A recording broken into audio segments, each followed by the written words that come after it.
तर पैसे हवे आहेत तर मी व्याजाने पैसे देते, पण शेतकरी बनून राहा, तुम्ही शेती तुमची सांभाळा, कारण आपला भारत शेतीप्रधान देश आहे. मोठमोठे नेते सुद्धा तिच्या समोर मान झुकवून असतात आणि तिच्या परमिशन शिवाय गावात काहीही होऊ शकत नाही.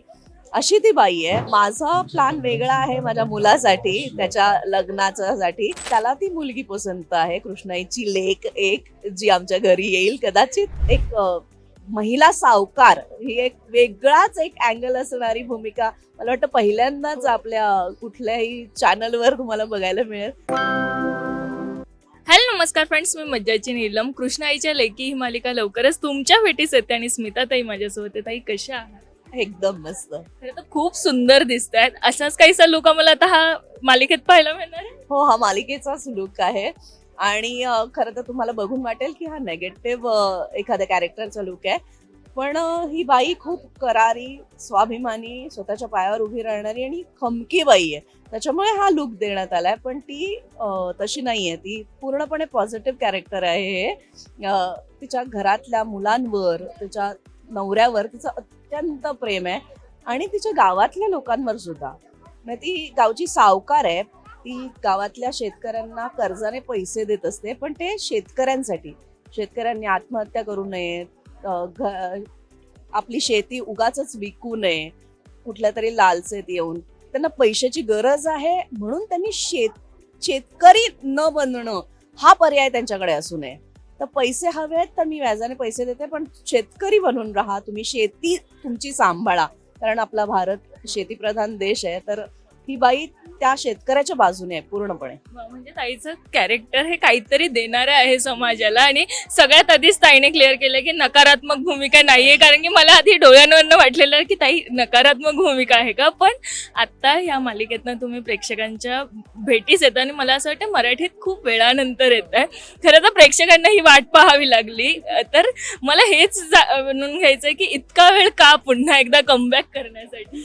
तेवढी चांगली भूमिका मिळायला हवी, तसं न्याय देता आला पाहिजे आपल्यालाही, असं मला वाटतं. आणि मी मध्यंतरी बऱ्यापैकी हिंदी मालिका करत होते, त्यामुळे परत हे होम कमिंग आहे माझं. परत झी टीव्हीने मला संधी दिली, त्याबद्दल त्यांचे खूप खूप आभार. आणि इतका छान रोल दिलाय, मस्त रोल आहे, खूप एजवरचा रोल आहे, तो करायला खूप मजा येते Yes, मला. पण आता जसं तुम्ही म्हणालात की मी शोधात होती चांगल्या भूमिकेच्या, जेव्हा ही भूमिका सांगण्यात आली तेव्हा ताई मनात काय आलं होतं की का ही भूमिका करावी?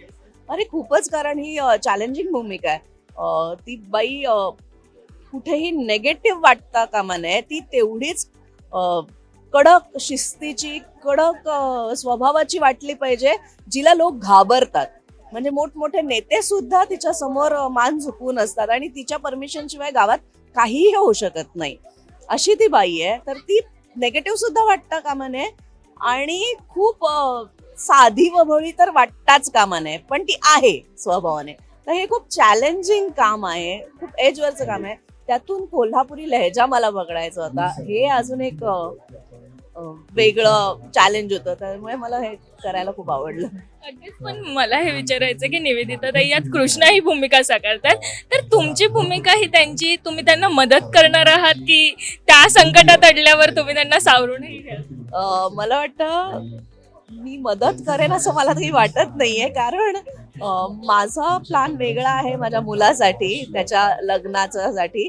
आणि त्याला ती मुलगी पसंत आहे, कृष्णाईची लेक एक, जी आमच्या घरी येईल. कदाचित की नाही येणार ते एक छान तुमच्यासाठी सरप्राईज असेल. ते तुम्ही मालिकेतच बघा की काय ट्विस्ट आणि टर्न्स घेत आहेत यांचं प्रेम प्रकरण आमच्या मालिकेत. पण निवेदिता मॅम या निर्मात्या म्हणून त्यांच्यासोबत काम करणं फार इझी वाटतंय की सहकलाकार म्हणून काम करणं फार सोपं वाटतं? दोन्हीही सोपं आहे, कारण ती इतकी चांगली व्यक्ती आहे.